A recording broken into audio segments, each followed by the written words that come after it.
Previously on retro games. Hello CMG. Still getting beasted by these retro games you like to call them. Wouldn't you rather learn a bit of Swedish instead? Chrismadagames, what are you doing here? Well, wouldn't you like to know why I'm here? When was the last time you opened your Swedish book? When is it gonna be my turn? Okay. As soon as I upload this video, we'll do some Swedish lessons, okay? Better late than never.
Thought you got rid of me, didn't you?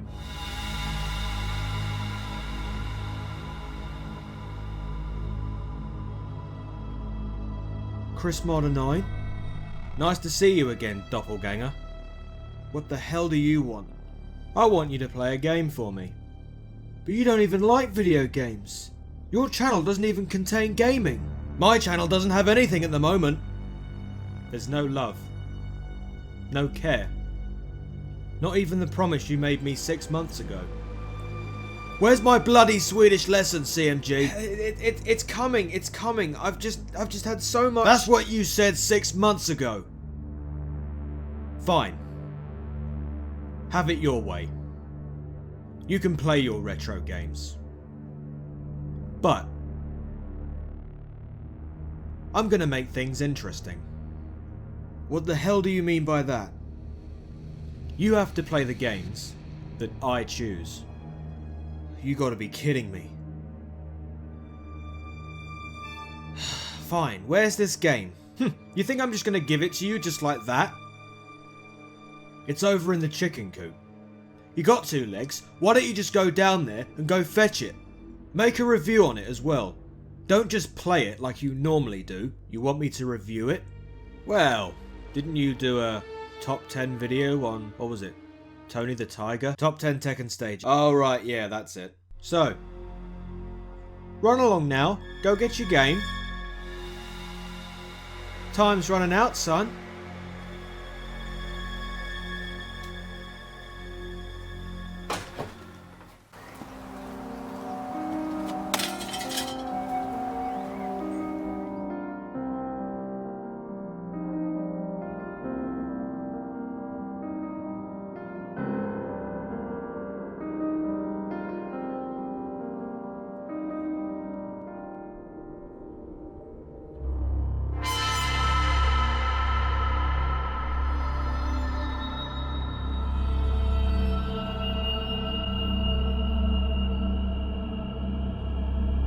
Son of a bitch.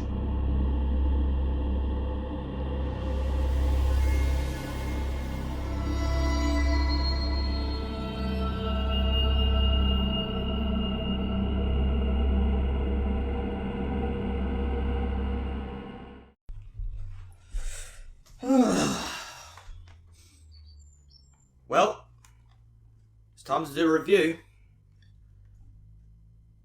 I don't even bloody reviews. I do gameplays. Ugh. Well, I guess somebody's got to start somewhere. I mean, I don't know anybody on YouTube that does reviews like this. Wearing a hat. Nope. Don't know anyone. Oh well, without further ado, let's just put this on. Spider, or as I like to call it most times, Spider-Man's long-lost prequel, is a quirky little number that was developed in 1997 by Boss Games Studios and published by BMG Interactive. Of course, when people think of spiders and the PlayStation, they think of the Spider-Man games, and those are absolute classics, and I should know, because I own one. However, Spider the video game, not a lot know about its existence. There's actually very little information about this game, so it was quite hard to get as much of it as possible to try and make this review. The actual box itself seems to be a bit different from other games that I own, because there seems to be no hollow sticker on the front, and PlayStation is not written on the front of it. I think in the America terms, PlayStation is on the left hand side of the box. Also, look at the box art. It looks fucking terrifying. Seriously, I suggest you steer clear of this game if arachnophobia is an extreme threat to the way you live your life. I mean, we all somewhat have it since we absolutely hate the look of spiders, but you don't need to have arachnophobia to understand this spider is pretty disgusting looking and pretty badass, let's be honest. It is only a picture. My first experience of this game was, in fact, when I received this demo PS1 game called Power Source, along with a PlayStation magazine. Does anyone actually remember this? It included quite remarkable demos, including Exhumed, Riot, and Porsche Challenge. It even included a 5-minute video called Blown Away, which was used to promote new and upcoming PS1 titles at the time. You see, when you wanted to know anything about a new game coming out, all you were accustomed to were magazines and demo discs. It's not like today where we have the absolute brilliance known as the internet to find out about release dates. But yeah, I'm getting off track. Let's just play this.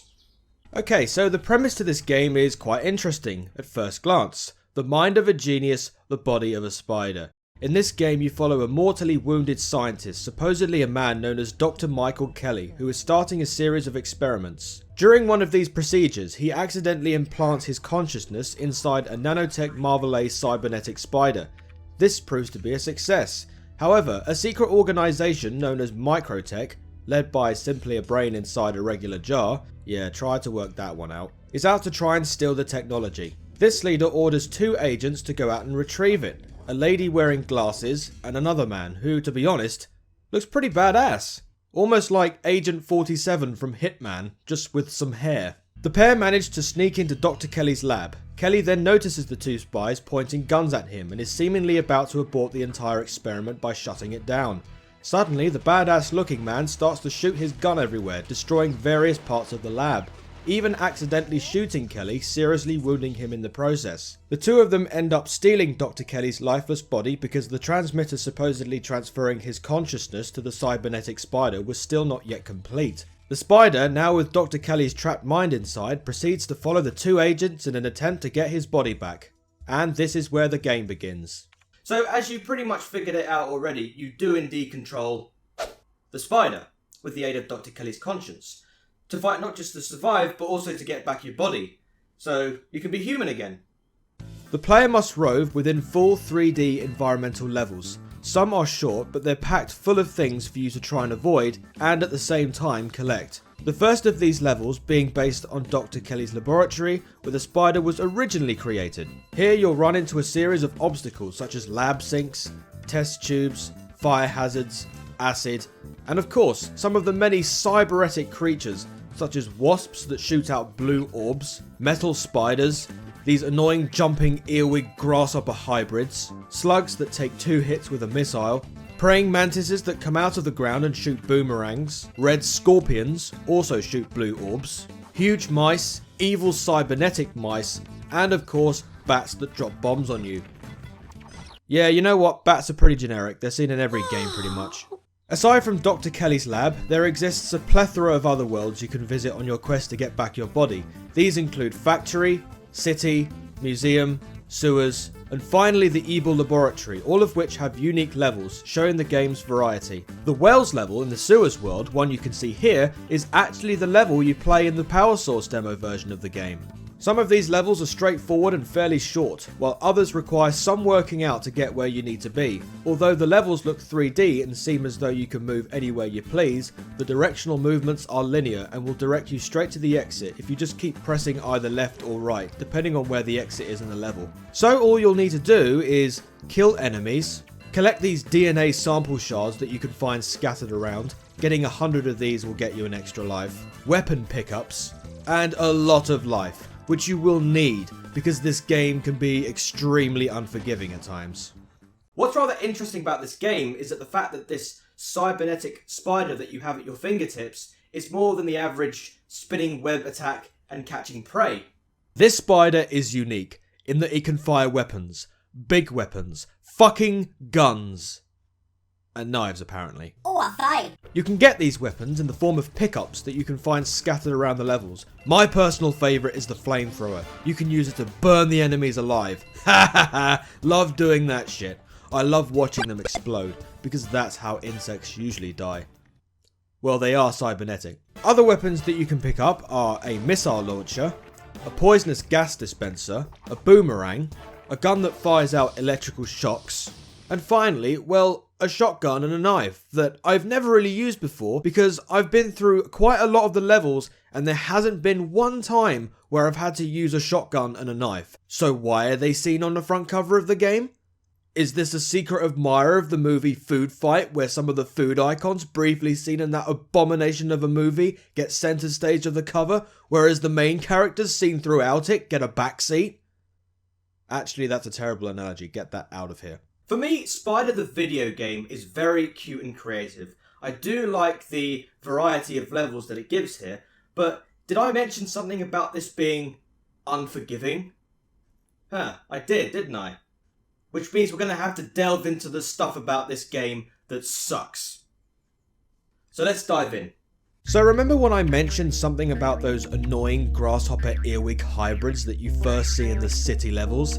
These things really piss me off because they simply jump around back and forth in such a way that you have to have a quick eye to land an attack on them. If you have weapons at hand, you can kill them fairly quickly, but if you die immediately in the level and have to start it all over again, you lose these weapons and you have to restart the level with your standard slash attack, making these things impossible to get past without getting hit. Speaking of restarts, there's no checkpoints, which I wouldn't care a lot for considering most of the levels are pretty short in length anyway, but imagine if you were able to get through most of the level without getting hit, and then you die in quick succession. Too bad, bro, you gotta start the level all over again. You're only allowed 2 hits before you die, but thankfully there are glowing red orbs that you can collect to regain your health, so this is a good thing. What pisses me off, however, is the amount of flashing time you get after being hit. Everyone should know this in video games. When you get hit by an enemy, you're in a brief flashing stage, which is essential if you're in a tight situation and you'd rather not die instantly. So you move to a safe spot on the level, you regain your composure and you give the spot another go. Not here. Instead, even if you're flashing, there's a likelihood that you can get hit almost immediately, and then you're dead before you can say 8-legged freaks. Yeah, it's a 2002 movie, I wouldn't recommend it. Sometimes you'll be in a situation where the only way to advance to the next part of the level is if you dispose of a bat dropping bombs. An example of this is right here where I'm jumping on top of these pipes, throwing out my poison gas in desperation, while at the same time trying not to fall down into this pit down below. And of course I am standing on a platform that isn't completely straight. So the end result is me jumping either backwards or forwards, increasing my chances of completely fucking up my balance and dying. Fuck me! Why are these levels so unforgiving? I know why. Because it's like the game is messing around with you. Just like Chrismadagames is with me right now.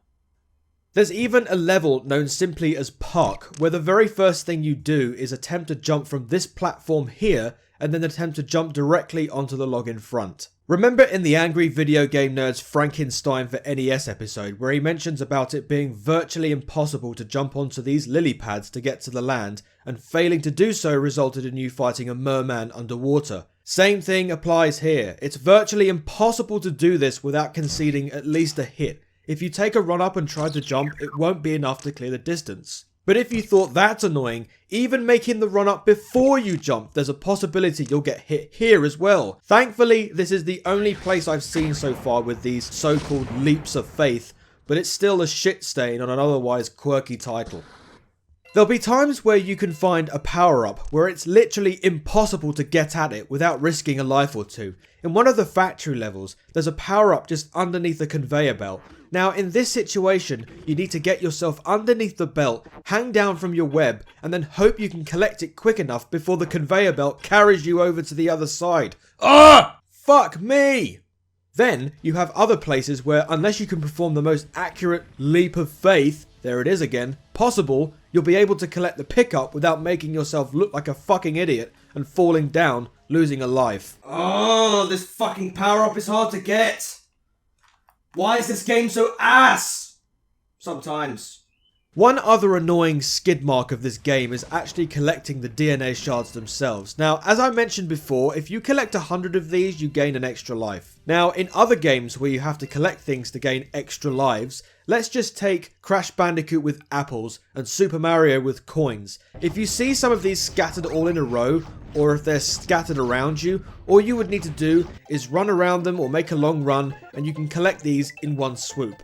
Spider, on the other hand, these shards are positioned in such a way that the spider simply walks under them, so you can't run quickly to collect them. Instead, the best thing to do is constantly jump, which isn't too much of a problem, I know, but after playing other games where I know I can just charge to collect, why the fuck do I need to press an extra button on the controller to do this? Unless you need to jump onto a platform to collect more of them, that's alright. Then we get to the most frustrating part of the game, unexpected collisions. This isn't so much of a problem if you have good reflexes and you can dodge attacks before they hit you. However, most of the time when I'm going through parts of the level where I can just power through, I'm having to stop and move all of the time. The reason? Because the camera is outrunning what I can see and I have absolutely no fucking idea when an enemy is around the corner. This is clearly a beginner's mistake, because by the time they're running at full speed and they've seen an enemy right at the last minute, they either concede a hit, or if you're on one hit left, you simply die, and you have to go all the way back to the beginning of the stage, as mentioned before. This is an example of a game that offers no forgiveness. You want to power through a stage? Well, fuck you, you have to pace yourself, and not rush things. You know, this game, come to think of it, is extremely unforgiving. And the only reason why I've been able to show you this entire game and all the levels is by having to cheat. Yep, I've had to cheat. How do I do that? By putting in passwords, of course, in the options menu. But then I noticed something that really got on my tits. What the fuck is this for a password length? This is just too damn long. Do you remember how it used to be in the Nintendo days where all you needed to do was put in a few characters and then you could move to the desired stage? Some other exceptions are the Mega Man games on NES and Castlevania 4 where you have to put in a password via a grid. Creative, but still a nitpick. In this game, you need to type in a password that's 20 characters long. Now, this is not the most number of characters to type that I've seen in a game, but 20 characters is still a despicable amount. 4 characters is enough. Why the extra effort? Disruptor and Skull Monkeys on PS1 both have a fairly long password system, except here it's all about punching in the right buttons on the controller. Here it's all about selecting the characters and having to type them in 20 times. I've no tolerance for this. Now, after talking about these little nits, that does not mean to say that this game is a bad one. It's not. It's a good game. I mean, I've played better, of course, but the content that we have here is appealing to the eye, and shooting down things is incredibly fun to do. So what other things can I talk about the game? Oh yeah! There's bosses in this game, isn't there? Yep, there's actually bosses in this game, one for each world. The first boss is here in the factory world, known simply as Mechanical Arm. Yes, very creative. I would have been in agreement with the name Bum Pincher, but okay. All you need to do here is avoid the arm when it tries to crush you, and then use your standard slash attack to hit it directly. If you have other weapons at this point, maybe this part would be a little easier. The mechanical arm will also attempt to try and sweep at you along the floor, and it will also try to home a bomb on you, which sometimes never misses its mark for some reason, which annoys me because this of course results in one hit. So then when this happens early, you're left treading on eggshells for the rest of the fight, hoping that you don't get hit again. With the standard slash attack, if that's the only thing that you have, you need to hit this thing 10 times. Wow, do you really think that's enough times? The final boss is a massive brain with eyes, the one supposedly in the jar that I was talking about earlier, and also the leader of Microtech. Is this supposed to be the son of Mother Brain from Super Metroid? This boss fight has to be the most unpredictable and most unfairest of fucking boss fights that I've ever had the displeasure of trying to beat. Okay, so let me explain. This brain will do two things to you. He will either try and hit you with his tentacle with a claw on the end, or he'll try to shoot you with lasers that come out of the eye sockets. This wouldn't be so bad if things were in sequence, but oh no, this is not in sequence. The idea here is you have these metal sticks coming out of the ground encased in glass, which you need the brain to destroy using his lasers. Then when he tries to hit you with a tentacle, dodge out of the way quickly and it'll fall onto the rod, which now emits an electrical shock.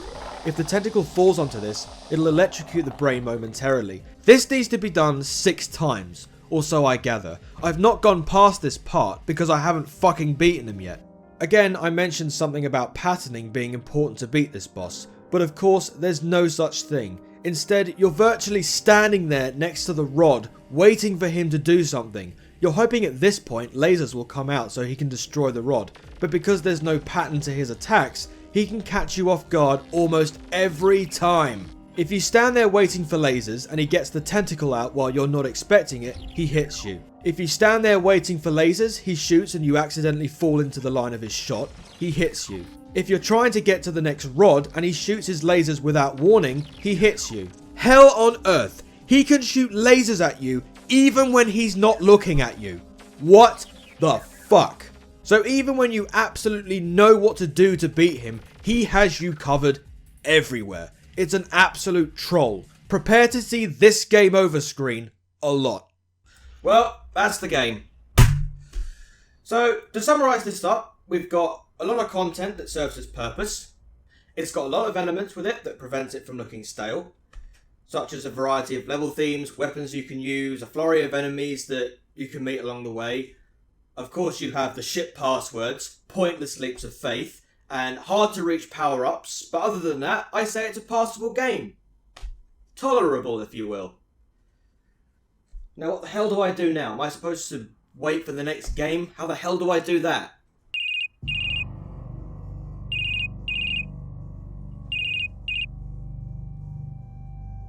Hello? So you really want to know why I'm doing this? Well, you'll find out soon enough. How the hell did you get this number? Well, that's for me to know and you to find out. Wait, so not only do I have to wait for my next game, you can send it to me anytime you please? I'm Chrismadagames, I can do what I want. I don't have to like games to push you around. I could have given you a DVD. Would you like to watch Batman and Robin? I'll get to the bottom of this. I want to know what it is that you're trying to achieve, and believe me, I will find out. Oh, you'll find out soon enough.